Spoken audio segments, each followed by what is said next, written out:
Justamente la genética de poblaciones estudia a un grupo de individuos, no solamente a cada individuo y qué genes lleva ese individuo. Por lo tanto, estimar la frecuencia de los genes es una forma de caracterizar a las poblaciones.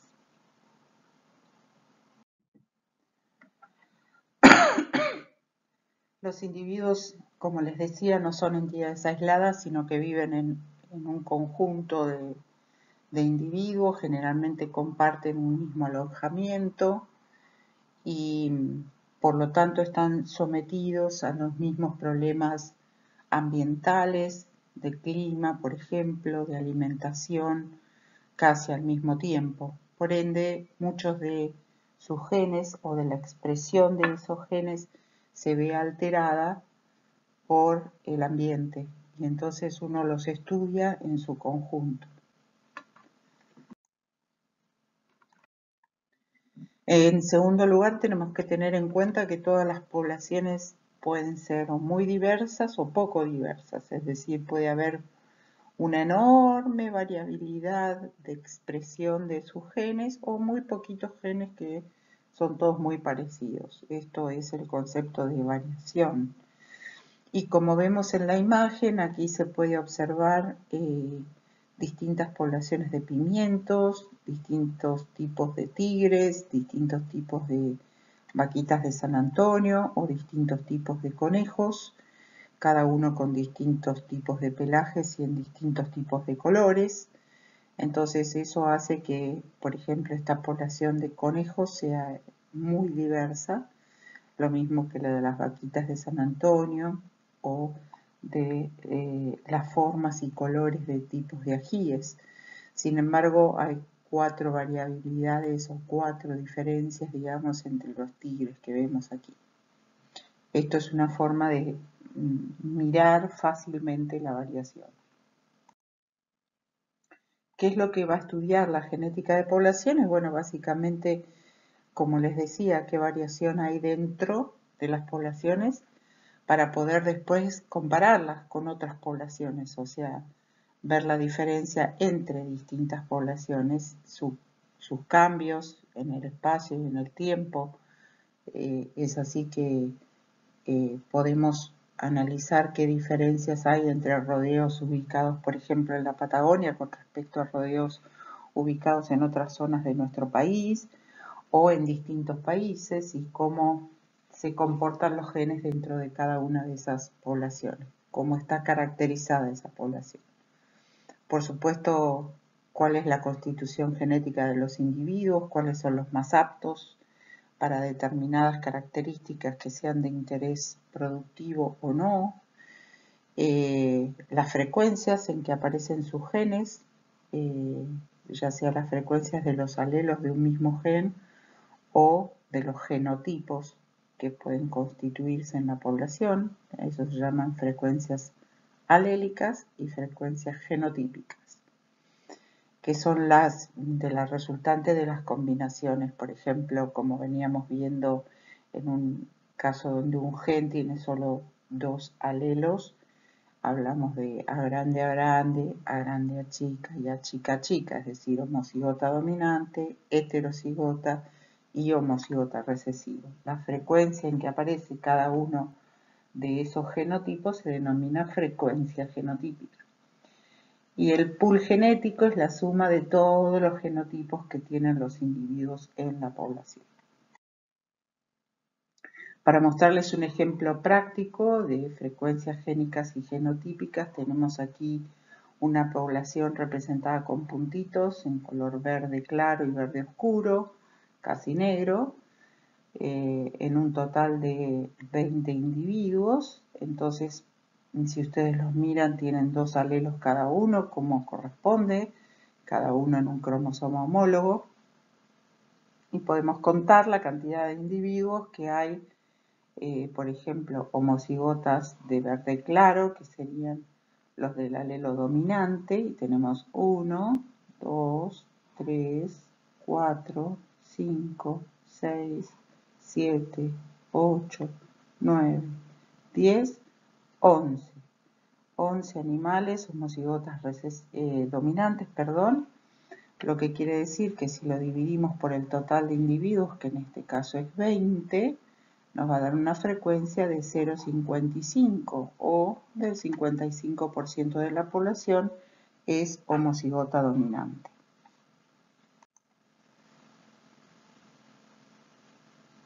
En el caso de los heterocigotas, contaríamos solo los que tienen los dos colores. Tenemos 1, 2, 3, 4, 5 y 6 individuos. 6 dividido 20, que sería el total, el N de nuestra población es 20, da una frecuencia de 0,3 o del 30%. Y finalmente homocigotas recesivos, los que tienen dos puntos negros, serían nada más que 3 individuos en este caso, entonces eso nos da una frecuencia del 0,15 o del 15%. De esta forma podemos calcular las frecuencias genotípicas si es que nosotros pudiéramos distinguir el genotipo de todos estos individuos de la población. ¿Cómo podemos calcular las frecuencias alélicas? Bueno, en este caso porque las estamos mirando, no siempre es tan simple, pero si estamos mirando la cantidad de puntitos podemos contar la cantidad de puntos verde claro que representa el alelo dominante y en este caso serán 28 sobre un total de 40 alelos, porque en vez de 20 individuos estamos contando el total de alelos, que son 40, cada individuo lleva 2, eso nos da una frecuencia de 0,7. Esta sería una frecuencia del alelo dominante, frecuencia alélica. Lo mismo pasa si contamos la cantidad de alelos recesivos, solo contaríamos los puntos negros. En este caso hay 1, 2, 3, 4, 5, 6, 7, 8, 9, 10, 11 y 12. 12 alelos recesivos sobre 40 nos daría una frecuencia de 0,3 o del 30%. Por supuesto que una población es un conjunto de individuos que tienen la capacidad de poder aparearse, de generar descendencia y por ende de pasar de generación en generación a sus genes. Esa estructura poblacional está determinada por la frecuencia en que sus genes están en la población. Acá vemos otro ejemplo donde tenemos distintos tipos de chanchitos con distintos genotipos cada uno y algunos homocigotas dominantes que son los de los puntos rojos. Hay otros que son heterocigotas que tienen un punto rojo y un punto verde y aquellos que son homocigotas recesivos que son los de dos puntitos verdes. Lo mismo entonces pasará para calcular las frecuencias genotípicas. En este caso contamos cuántos individuos hay de fenotipo dominante, por ejemplo, de dos puntos rojos y lo dividimos por el total de la población. Lo mismo con los heterocigotas, contamos cuántos hay y lo dividimos por el total, que en este caso son 2, 4, 6, 8, 10 individuos. En este caso los heterocigotas serían 1 y 2 nada más, o sea 2 sobre 10. Y en el caso de los homocigotas recesivos son 3 individuos homocigotas recesivos, que son los de puntos verdes, sobre 10. Lo mismo ocurre para las frecuencias alélicas, si solo miramos los puntos y tenemos en cuenta que en el denominador acá tenemos que poner la cantidad de alelos y no la cantidad de individuos, o sea, 2 veces la cantidad de individuos. Y en este caso es el número de individuos que llevan el genotipo homocigota dominante, más los que tienen el heterocigota, que tienen solo una copia. Eso nos va a dar igual al número de alelos a 1 sobre el número total. Eso daría la frecuencia de P. Y lo mismo para el Q. Deberíamos contar la cantidad de puntos verdes o la frecuencia de los homocigotas verdes más 1/2 de la frecuencia de los heterocigotas. Eso nos daría la frecuencia de Q. Por ende, si conocemos las frecuencias génicas y las genotípicas, podemos estimar qué tipos de gametas darán estos individuos y en qué frecuencia para estimar las frecuencias de la siguiente generación. Como vemos en este caso, si uno conoce la frecuencia de P y de Q, en el caso de la población de hembras y de P y Q en la población de machos, podemos estimar qué combinaciones de gametas se pueden dar y en qué frecuencia, y estimar lo que serían las frecuencias genotípicas esperadas en la siguiente generación, siempre y cuando todas las gametas tengan igual probabilidad de aparearse con todas. Eso nos daría que el genotipo A1A1 o el homocigota dominante, como lo quieran llamar, daría una frecuencia esperada de P cuadrado más 2PQ en el caso de los heterocigotas, más Q cuadrado en el caso de los homocigotas recesivos. Esto, como ven, es muy similar al cuadro de Punnett que utilizábamos para hacer las leyes de Mendel. Por ende, las frecuencias génicas van a determinar las frecuencias genotípicas de la generación siguiente. Lo mismo vemos en este caso, donde arriba vemos el cuadro de las frecuencias genotípicas que se han hallado en la población. A partir de eso podemos calcular las frecuencias génicas o alélicas y las gametas, y de eso podemos ver cómo estaría formada la proporción genotípica esperada para la siguiente generación, P cuadrado, 2PQ y Q cuadrado, y qué valores nos daría, que en este caso es distinto a la generación original. Nos daría un 36% de proporción esperada de homocigotas dominantes, un 48% esperada de heterocigotas y un 16% esperada de homocigotas recesivos. Esto es la proporción esperada. No es la misma que la de arriba, que es la observada. Quiere decir que si nosotros observamos una determinada frecuencia en una generación parental y calculamos a partir de ellas las frecuencias alélicas, esto nos permitirá predecir cuáles van a ser las frecuencias genotípicas de la siguiente generación, siempre y cuando todas las gametas, o sea, todos los animales tengan igual probabilidad de aparearse con otros. Esto es lo que ocurriría en una población ideal, donde todos los individuos pueden aparearse con la misma probabilidad, pero sabemos que eso no ocurre en la mayoría de las poblaciones. De todas maneras, una población en equilibrio es aquella que describieron Hardy y Weinberg, que llegaron a una misma conclusión más o menos en el mismo tiempo, y dijeron que las frecuencias génicas se mantienen constantes, génicas y genotípicas, si una población está en equilibrio. Y el equilibrio de Hardy y Weinberg es una población ideal, una población grande, con un gran número de animales, con igual proporción de apareamiento entre todos los individuos o apareamientos al azar, y en ausencia de fuerzas evolutivas. No debe haber migración, no debe haber mutación, no debe haber selección natural, ni debe ocurrir ningún fenómeno denominado deriva génica que vamos a ver más adelante. Entonces, esa ley de Hardy-Weinberg nos dice que en una población ideal, que tiene todas esas características que les relaté, las proporciones génicas y genotípicas se van a mantener constantes a lo largo de las siguientes generaciones, a menos que aparezca alguna fuerza evolutiva, selección, mutación, migración o deriva génica.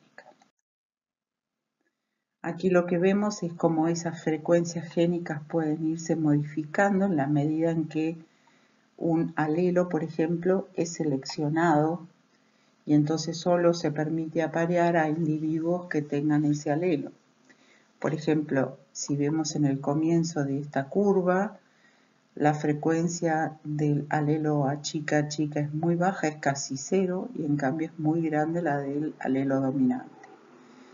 Pero si nosotros empezamos a seleccionar por el alelo recesivo, la frecuencia del alelo recesivo va a ir aumentando a medida que las generaciones avanzan. La frecuencia del alelo dominante, en cambio, va a ser una curva que se van a encontrar en un punto y luego va a ir disminuyendo hasta que finalmente desaparezca. Esto haría que elimináramos a ese alelo de la población. Eso quiere decir, pues, el equivalente a fijar un alelo en la población. Eso es en sí mismo la deriva génica. En 1908 aproximadamente, tanto Hardy en Inglaterra como Weinberg en Alemania demostraron que en una población donde todos tienen igual probabilidad de aparearse, de gran tamaño, donde todos los animales tienen igual probabilidad de supervivencia, son igualmente viables y fecundos, el proceso de herencia se produce normalmente. Esto hace que las frecuencias alélicas ni genotípicas cambien a lo largo de las generaciones. Es decir, que si denominamos P a la frecuencia de los alelos dominantes y Q a la del alelo recesivo, y en la población para este gen hay solo dos alelos, P y Q, P más Q debería dar 1. Y a partir de conocer algunas de las proporciones genotípicas, podemos calcular las génicas, y si conocemos aunque sea solo una de ellas, podemos deducir la otra a través de una simple fórmula como que P es igual a 1 menos Q, por ejemplo. Aquí vemos cómo podríamos estimar estas frecuencias alélicas en el caso de la dominancia incompleta o la codominancia, y en el caso de la dominancia completa. En el caso de la dominancia incompleta o codominancia es más simple porque el genotipo puede ser inferido a través del fenotipo, es decir, nosotros fenotípicamente podemos distinguir a los homocigotas dominantes de los heterocigotas, cosa que no podríamos hacer cuando hay dominancia completa, donde el heterocigota y el homocigota dominante se ven fenotípicamente iguales. Por ende, en la codominancia simplemente podemos contar el número de individuos de fenotipo dominante sobre el total, el de heterocigota sobre el total y el de homocigota recesivo sobre el total, y eso nos da las frecuencias genotípicas. A partir de esas frecuencias genotípicas es fácil calcular las frecuencias alélicas. Pero en el caso de la dominancia completa es un poco más complejo porque los heterocigotas y los homocigotas dominantes se ven iguales. Es decir, que en una población a simple vista, a los únicos que podemos distinguir fenotípicamente es a los homocigotas recesivos. Si podemos entonces estimar la frecuencia del genotipo homocigota recesivo, que lo llamamos Q con mayúscula, P, H y Q en mayúscula representan lo que serían las frecuencias genotípicas. Q en este caso es igual a lo mismo que decir Q chiquita al cuadrado, es decir que si conocemos Q cuadrado, la raíz de Q grande nos va a dar la frecuencia alélica de Q. Por lo tanto, ya al conocer Q podemos deducir P como 1 menos Q. Vamos a verlo acá con otro ejemplo un poco más gráfico. Acá tenemos el pool genético que está representado con una pileta. Pool quiere decir pileta o piscina, de genes, donde tenemos un conjunto de conejos, en este caso con un carácter que estamos estudiando que sería el color, con dos variantes, marrón o blanco. Entonces, en este pool genético lo que vemos es la mezcla de alelos que tenemos en esta población de conejos de diversos genotipos, tanto los homocigotas dominantes como los heterocigotas y los homocigotas recesivos. Entonces, en la siguiente diapositiva lo que vamos a ver es cómo podemos hacer para calcular la frecuencia alélica, que es la proporción de un alelo específico con respecto al resto de otros alelos del gen. En este caso hay solo dos alelos, el dominante y el recesivo. Por lo tanto, para calcular la frecuencia de B grande, en este caso del alelo dominante, contamos 18 Bs marrones sobre un total de 30. Eso nos da P, la frecuencia del alelo B grande. En cuanto a la del B chica, contamos la cantidad de redondelitos con B chica, blancos, que es 12 en este caso, 12 sobre 30 nos daría Q.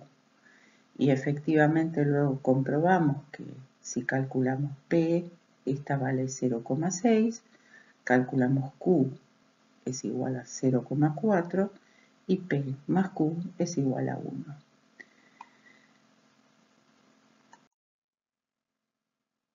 Vamos ahora a predecir cuáles serían las proporciones de los genotipos que esperamos en la siguiente generación, teniendo en cuenta que es una generación, una población grande, que todos tienen igual probabilidad de aparearse. Deberíamos esperar que aparezcan P al cuadrado, fenotipos homocigotas dominantes, 2 por P por Q de heterocigotas, y Q cuadrado de homocigotas recesivos, que es lo que vemos en este cálculo de cuadro de Punnett, donde ponemos la proporción en que se da cada gameta, P es igual a 0,6 y Q es igual a 0,4, entonces la combinación de estas cuatro clases de gametas, las dos de los padres y las dos de las madres, daría un P cuadrado de 0,36, P por Q 0,24, que si lo sumamos dos veces, como aparece dos veces, es 0,48,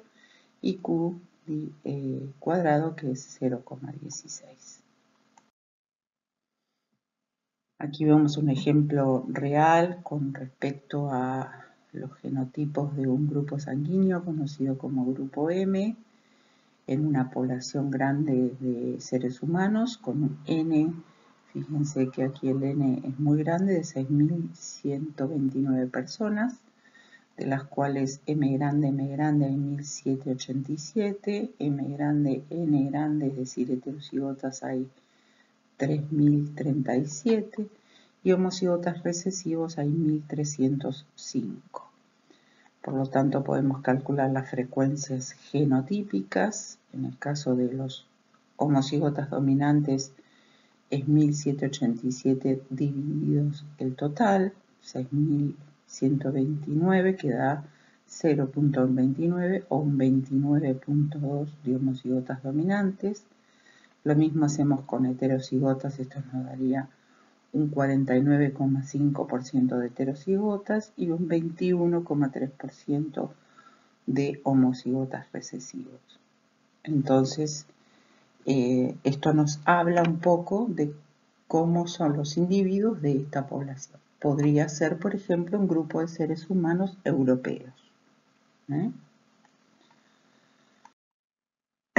Lo mismo pasa aquí con las frecuencias genotípicas y alélicas del grupo sanguíneo MN en distintas poblaciones. Esto es para mostrarles cómo uno compara poblaciones entre sí. Aquí vemos, por ejemplo, algo que llama la atención. No sé si ustedes ven el cursor, espero que lo estén viendo.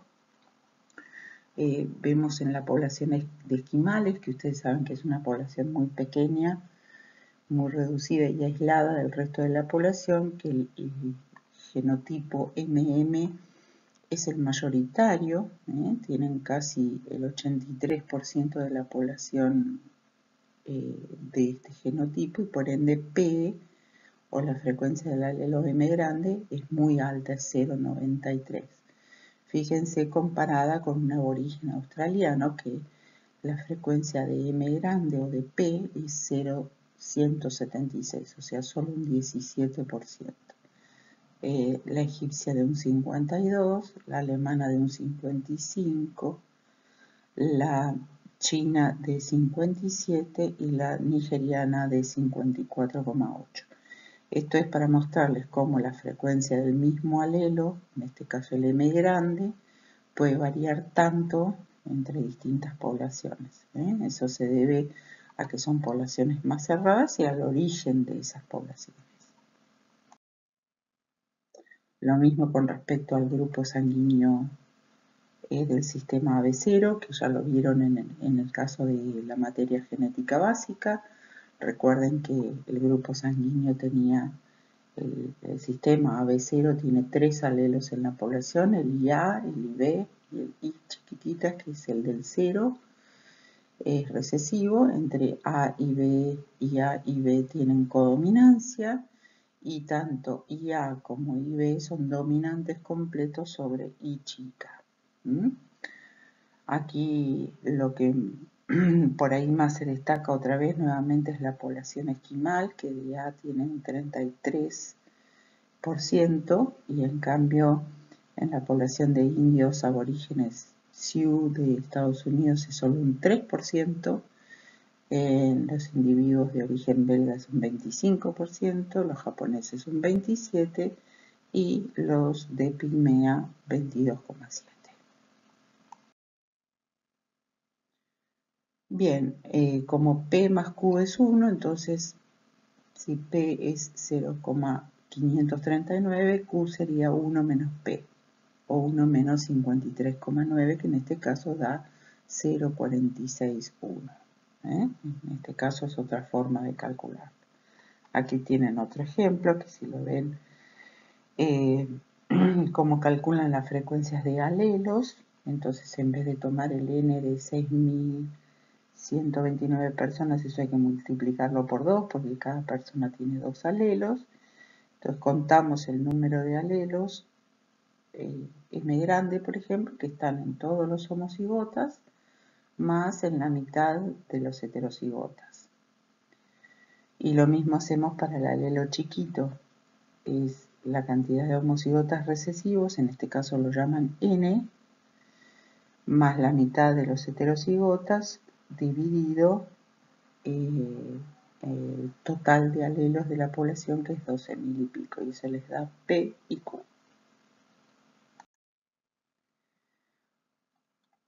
Si ustedes recuerdan, cuando hablamos en genética básica de diferentes tipos de herencia, hablamos de que algunos genes pueden tener muchos alelos en la población. En esos casos, a cada alelo, a veces para no implicarle dominancia o no dominancia, se lo llama simplemente con un subíndice o un superíndice, como podría ser A1, A2, A3, A4, A5, etc. En ese caso, como las frecuencias genotípicas esperadas se calculan como P cuadrado, 2PQ más Q cuadrado, eso es un binomio cuadrado perfecto. Quiere decir que lo mismo podemos hacer agregándole más alelos y seguimos utilizando las mismas letras, por ejemplo, P y Q para A1 y A2, y en este caso para A3 usaríamos R, y si hubiera una 4 se usa S, y si hubiera una 5 se usa T, y así hasta terminar el abecedario y seguir de nuevo, ¿no? En ese caso, las frecuencias génicas se denominan P chiquita, Q chiquita, R chiquita, S chiquita, T chiquita, etcétera, etcétera. Y las de los genotipos esperadas se calculan como igual P cuadrado, 2PQ, más Q cuadrado, más 2PR, más 2QR, más R cuadrado, más todas las combinaciones que haya según la cantidad de alelos. En cambio, en el caso de los genes ligados al sexo, si ustedes recuerdan, son genes ubicados en la región diferencial del X y por lo tanto están solo presentes en el cromosoma X. Como las hembras tienen 2 cromosomas X, pero el macho solo tiene 1, en el macho es posible calcular P y Q como frecuencia alélica, pero también como frecuencia genotípica, porque no tienen la posibilidad de llevar 2 alelos del gen. En cambio, en las hembras es igual que cualquier gen autosómico. Las hembras, al tener 2 alelos de cada uno de estos genes, tendrán P cuadrado, 2PQ y Q cuadrado. Si queremos calcular el P de una población de un gen ligado al sexo, en el equilibrio esperamos que el P de las hembras y el P de los machos sea igual, es decir, que la frecuencia del alelo dominante sea igual. Pero particularmente en los genes ligados al sexo esto es bastante difícil de conseguir. Lo que se esperaría en el equilibrio al menos es que el P del equilibrio sea el 2/3 del P de las hembras más 1/3 del P de los machos. ¿Por qué es este 2/3 y 1/3? Porque simplemente, si volvemos a la diapositiva anterior, se van a acordar que la hembra tiene 3 posibles genotipos, el macho solo tiene uno de 3 posibles genotipos, con P, ¿no?